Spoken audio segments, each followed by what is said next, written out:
ఎంతో విశిష్టగాంచిన మన ఈ పూరి జగన్నాథుడికి రోజు 56 రకాలైన ప్రసాదాలు ఎందుకు నివేదిస్తారో తెలుసా? తెలియకపోతే వీడియో చూడండి. ఈ వీడియో ద్వారా తెలియజేసే ప్రయత్నం చేస్తాను. పూరి జగన్నాథుడు అంటే ఎవరో కాదు కదా, శ్రీకృష్ణుడు మరో రూపం. అలాంటి శ్రీకృష్ణుడు రోజుకి 8 పూట్లు భోజనం చేసేవారన్నమాట. సో అందుకని మన యశోదమ్మ రోజు కూడా 8 రకాలైన వెరైటీస్ డిషెస్ పెడుతూ ఉండేది మన శ్రీకృష్ణుడు. మన ఈ చిలిపి కృష్ణుడు ఒకసారి తిన్నది రెండోసారి తిన్నది మూడోసారి తినేవాడు కాదు. సో 8 టైమ్స్ కూడా 8 వెరైటీ డిషెస్ ఉండాల్సిందే. సో అది అలా ఉండగా ఒకరోజు పూరిలో విపరీతమైన ఫ్లడ్స్ వచ్చాయి. మనందరికీ తెలిసిందేగా, గోవర్ధనగిరిని చిటికి వేలుతో మోసిన సన్నివేశం ఇక్కడేనమాట.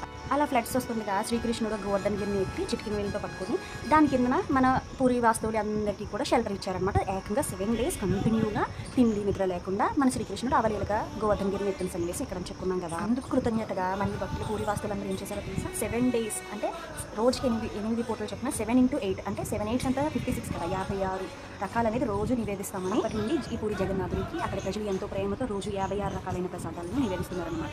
ఇది దీని వెనుకున్న చరిత్ర. జై జగన్నాథ్.